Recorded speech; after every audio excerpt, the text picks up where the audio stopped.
Réalité ya bana kino. 1er février 2017, 1er février 2022, 50 jours pour jour où ta docteur Etienne Tshisekedi le Sphinx alimete atika mokili oyo simana kozala radie pe kobenga na ye na IDPS ba parlementaire debout bakanisi que justice congolaise essayait s'en charger l'ancien président IDPS monsieur honorable Jean-Marc Kabundwa Kabundo. Accident de circulation moko grave esami lelo na masi na quartier de bato ebele bakufi ba détail tout in édition ya lelo oyo nazali sengo mingi ya ko présenter le bino. Ezali édition liboso ya mois ya février 2022. Mbote la mabota na bino, merci na fidélité pe confiance pour message ko pesa biso. Édition e bandi tikato fongola yango na 5 ans ya mort topé occasion ko kanisa.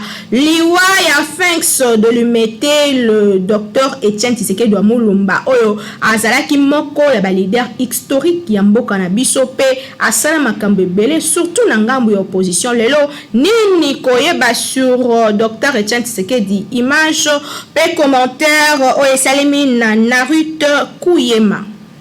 1er février 2017 au 1er février 2022, 5 ans déjà où ta papa Etienne Tshisekedi apesaki au rêvant na mboka ya ba vivant kasi lokola azali ko marquer histoire politique ba combattant nyonso ya parti IDPS bake ko rendre lisusu ba hommage pona kolakisa ki azali pilier moko monene awa na République démocratique du Congo pe bayimbo kabazaki maloba te na micro ya KNB News. Misu oyo bomona ma misu etanga eza Hitler dictateur Kabundi ndenga koi mais nalati pembe boye po balela mutu oyo aza bien pembe tokende mausolée mutu bomona ye te lelo c'est kaza traître. J'ai pas de commentaires à faire. Batu faut baeba Félix passera.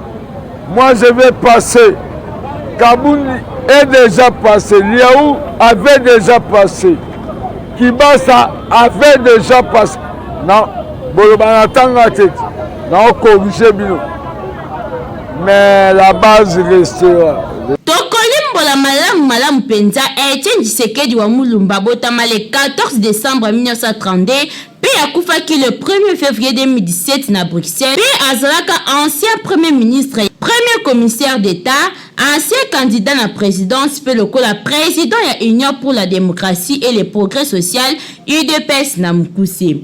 Kasi azalaki opposant ya makasi na société civile pona kobundela école Congo eza la plus forte. Na yango tokoloba kaka bopemi malamu na les grands politiciens. Boyeba que après première pause, il y a Pierre, na président Félix Tshisekedi de World a démarré construction, il y a port en eau profonde de banane ndenge et pas 5000 awa na image fait commentaire.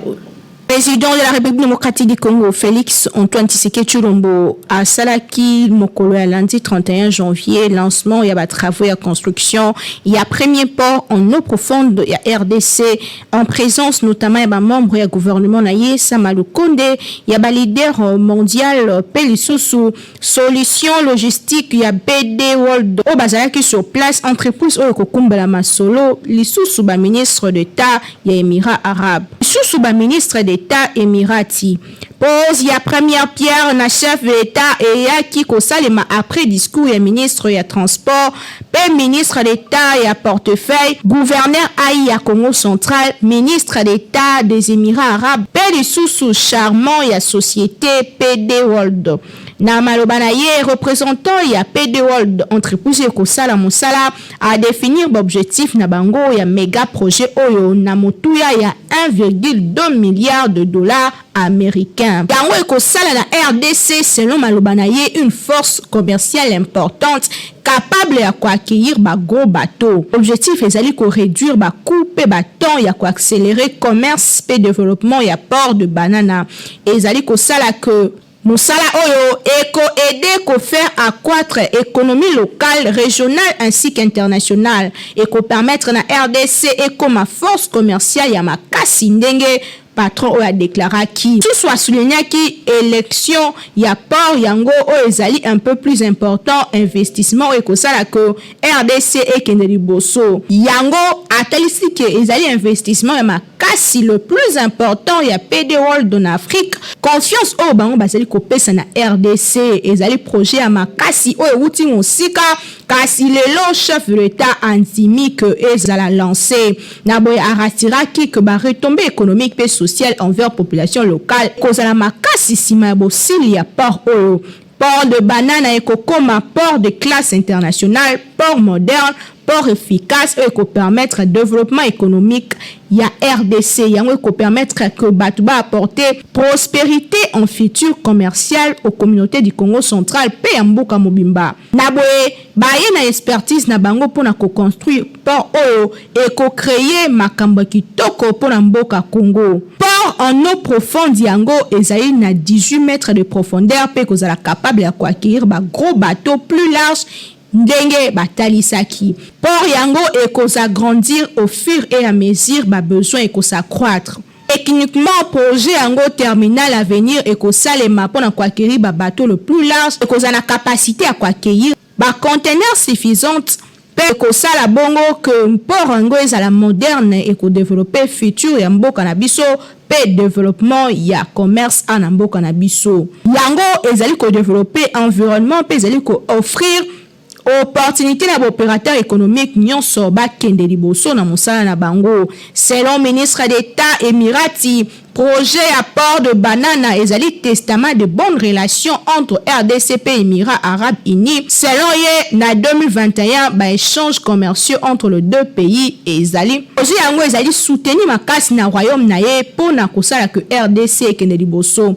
ministre ya transport voie de communication Cheriban Okende a affirmé que ba travaux yango lancé et qu'on s'est clôturé na 2025 en croix pour que maloba ba technicien ndenge ba pesela ki yango kasi projet yango ezali projet ya munene o ebanda wuta batango l'équipe asilelo grâce ya convention révisée na Félix Tshisekedi yango et kosala que projet yango ekote en exécution donc ezali projet ya munene o ewuti il y a plus de 40 ans pour que mboka na biso et se développer du plan commercial affaire yango et sali kitoko makasi pezo promettre Kinshasa et l'équipe partout. Donc nanga Assemblée nationale loi pi communiqué moko esalemi na ba député o ba mibengaka ba révolutionnaire bango ba telemeli ba tonyonso bazali koluka moto ya président na bango Christophe Mbosso pe na équipe na mobimba bango balobi bazali toujours sima ya chef de l'État Félix Tshisekedi na ide na ye y a le peuple d'abord. À travers déclaration politique moko esalemi lelo mardi 1er février 2022 na palais du peuple ba députés nationaux balobaka révolutionnaire insisté sur maintien ya démocratie na RDC pe ko cristalliser notamment basculement ya majorité parlementaire na parlement en effet bâti en garde tout ba telemeli moto nyonso akoluka ko déstabiliser actuel bureau de l'Assemblée nationale o ezali chapeauté na président Christophe Mbosso Kodia moto nyonso akozwa initiative individuelle égocentrique pe koluka ndenge nini ko sala ko liberté ya politique contre vision ya chef de l'État on a ko fragiliser unité structurelle consolidée na majorité parlementaire na mépris ya engagement ya bango ba révolutionnaire a rappelé na ordre motonio so o azali ko luka ndenge ni ko troubler pe ko benga na bureau Mbosso na boye ba telemeli ba nyonso bazali ko luka ko déstabiliser union sacrée pe ko luka ndenge ni ko benga na bureau Mbosso na Assemblée nationale na boye ba exprimer par ailleurs total soutien na bango na Félix Tshisekedi chef de l'État Oyo esengeli azala toujours réélu na 2023 selon maloba na bango bazali ko soutenir Félix Tshisekedi chef de l'État na magistrature suprême na ba échéance à venir pour na compte union sacrée. Boye bazali ko continuer ko offrir majorité parlementaire confortable lors ya élection en 2023. Bengaki également unité na kati ya ba membre union sacrée autour ya Félix Tshisekedi pour na ko accroître chance na bango na ba prochaine échéance électorale. Bango batalisi que bango bazali déterminé ba koleka pe ba kopesa chef de l'État majorité parlementaire originale. Kinshasa et l'équipe partout. 3 ans après, vous continuez à pouvoir ni population et kanisa penza na action ya actuel président de la République Félix Antoine Tshisekedi Tshilombo to tambwisaki caméra pe micro na balabala boka na population balobaki awa na micro ya Hervé Zaka. Oui, bon. Respect à makambo eza kaka yemoko te ye azolanda ba ligne na ebongi na biso nano bato. Parole wana tanga lobi que le peuple d'abord. Ebongi biso sikoyo bato tolanda ba instruction pona kokokisa na maloba wana ye alobi. Ye aza mutu aza chef. Tango ya lobi parole ebongi na biso to respecter sikoyo ba parole wana nini tokosala pouvoir. Parti beto azi pouvoir. Bilan négatif. Total sur le plan vie sociale zéro. Il y a ça les athées. Biloko mati makasi kutondeke bitu. Oh prochain Kabila atika Kabila kutonano. Na plutôt exemple sardine ani. Kabila atika sardine na zano combien 900 francs lelo 2000 sardines. Biloko mati makasi kutondeke buka wasana biloko mati. Atwa souffrir vie sociale zéro. Zéro. Et ça na ba région bandundu awa. Bato benga nani amuta top Congo akine kuna batuneke ekona. Eloko ezate banzela rien. Daga sai kutakine kuna zéro kudu zéro. Bon na makambo papa lobaki tant baki na coalition ezaki pratiquement impossible. Bamsu bazaki bamsu banku bazaki ko tela ba croque jambe. Yango lo moneke simba ite. Mais tant ayi ko kota sko na nino na gouvernement ba warrior ba avancer zali. Net ba pona mametali nini gratuité. Moi ba avancer ali ezanga bisika msuba na ba bazotanga quel que soit ba bras de fer ya ba enseignant na ba ministère bon les canamais ba certaines avancées ali tant ba komina union sacrée donc na ba gouvernement ba warrior oh oui net ba blo net ba projet net ya ba port ya banana ana déjà tout le monde a ba signe bien. Hein, il y a des choses qui ont promettre donc tout le monde quand même que tout le monde a ba signe il y a succès ba signe mais dans ton comité.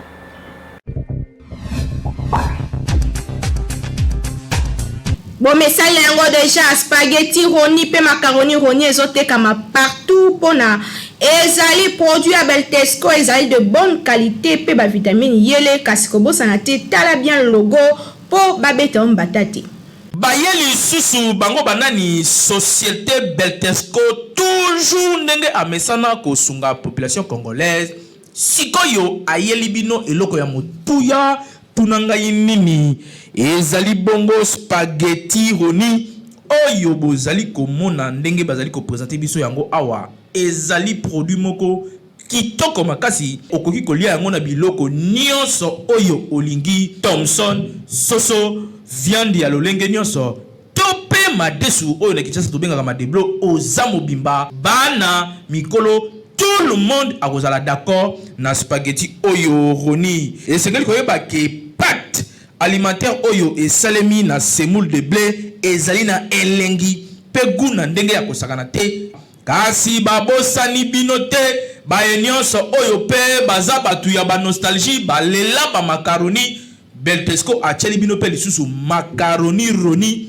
yango pe lisusu ndenge moko gu ya ndenge ya kosakana te elamba makaka ndenge moko mwama ya muke ya moto etoki oche yango na kati quelques minutes après ebeli bana ya classe ba papa na tongo va bakende musala yo pe mama soko ngo kende marché okoki ko beta yango repas moko ya 5 minutes esangisi libota mobimba pe bozali calé na journée bokoya kolia kaka na pokwa vérifiez toujours logo ya Beltesco tango ozali kosomba po ba mwifi na Kinshasa bazali ebele po yango de ezali ba produit ya qualité supérieure oyo Beltesco a chelibino na marché to offrir bino produit kitoko o babengi spaghetti roni ezali pâte alimentaire à la semoule de blé pâte alimentaire à la semoule de blé oyo ezali kaka spaghetti roni oyo esengeli kolesama na mabota na biso maman responsable papa responsable ba étudiant ba coopérant spaghetti ezali kaka moko ezali spaghetti roni oyo ezali na qualité supérieure oyo spaghetti oyo baleka ngo partout tozali na produit mususu babingi ya kitoko makasi babingi macaroni ya Bitosco en tout cas ngala benga ngo kima kinkaka ezala l'habitude ya consommation na bino mikolo nyonso ya kolia macaroni roni na spaghetti roni po ezali biloko oyo ezali kotonga nzoto ezali kopesa biso nzoto makasi po toyeba ko vivre longtemps na mokili ezali cadeau signé Betesco mwana mama yebela pona kolia biloko ya qualité il faut toujours Betesco po yende akanga Kinshasa République démocratique du Congo mobimba uta batango ebele autre bakite tolobi Kinshasa et l'équipe partout.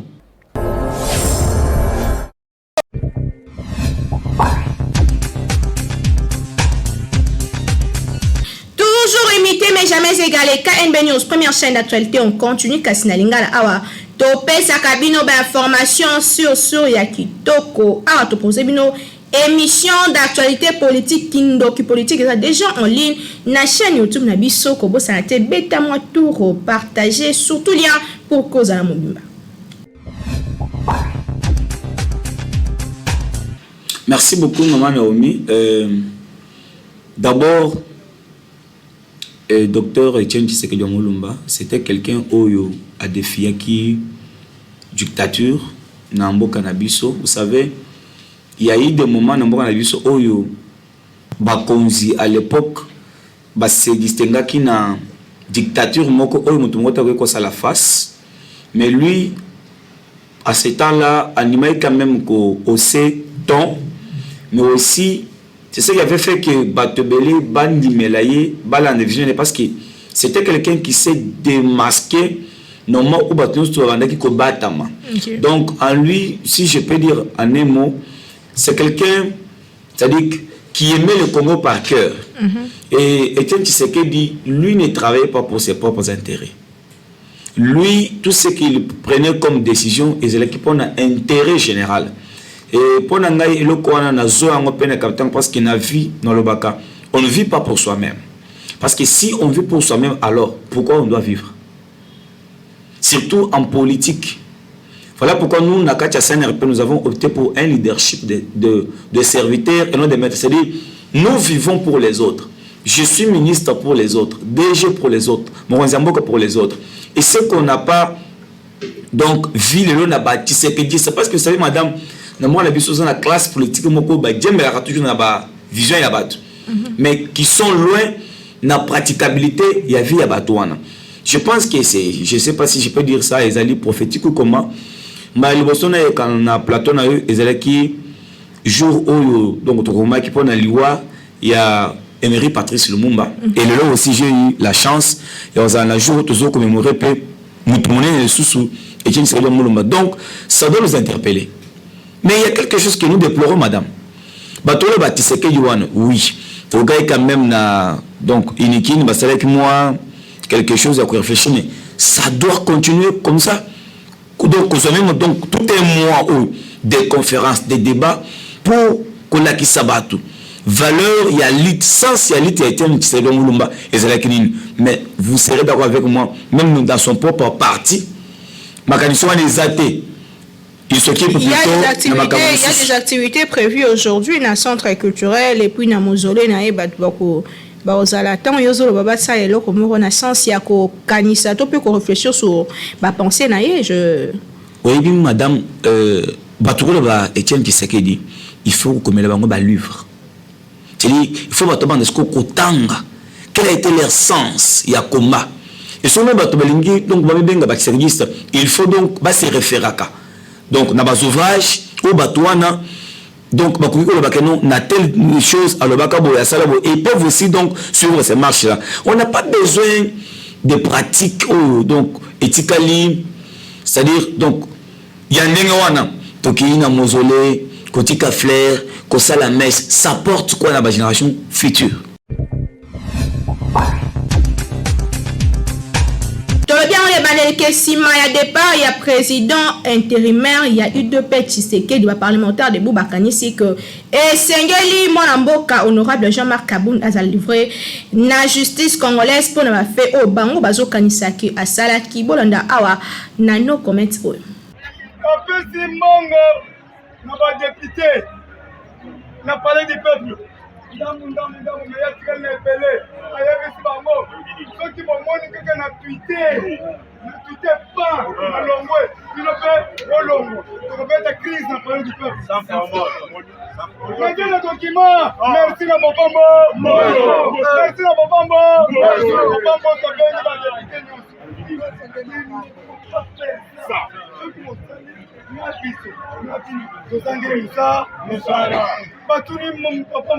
mais pesa biso directive papa mboso ayebisi bango lokola ye asali kabali ndengo soki atwite bino kotoyo bodesavoué ye yango moni atwite kotoyo koto balobi tolongoli yo ete badepute maboko combattant de lutte nayebisi yo na moment oyo na UDPS tokomi memo tozwi oyo tobengi badongolo miso bande kodégage UDPS liba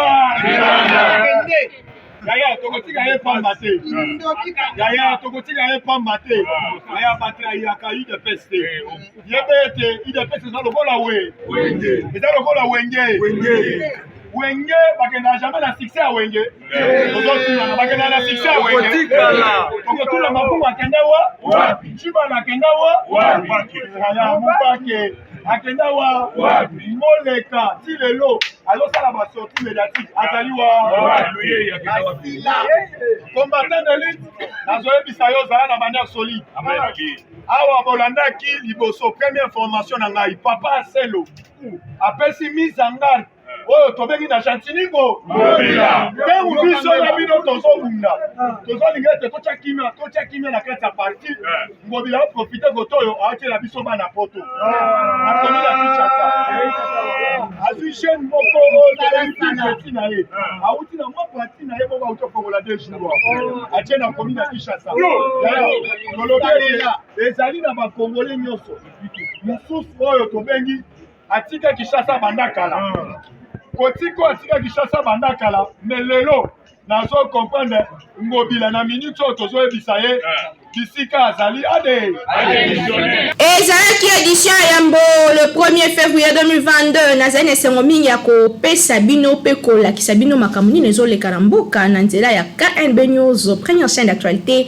On continue kasi na lingala bokoba ko s'abonner na chaîne YouTube biso kasi bobosana te bokomelaka biso pona koyebisa biso mosala ndenge bolingi esalema awa po biso mosala na biso nde ko informer bino tokutani très prochainement na souci moko ya ko servir bino kasi na aussi sabongo te tika pe équipe technique et rédactionnelle na o esalela kinga mosala kitoko mokolelo ya compagnie kinga na sima caméra tozalaki na Timothée Kaembeye Karanda simbaki régie réalisation ezalaki na Arnaud pe nazalaki bongo assisté na Narito Kukema tokutani prochainement na édition mosusu kasi tobosana te que toujours tozalaka coordonné na grand ya communication Dimukenti ngana bino tokutani prochainement tikete kimia e umela na mabota na bino bye.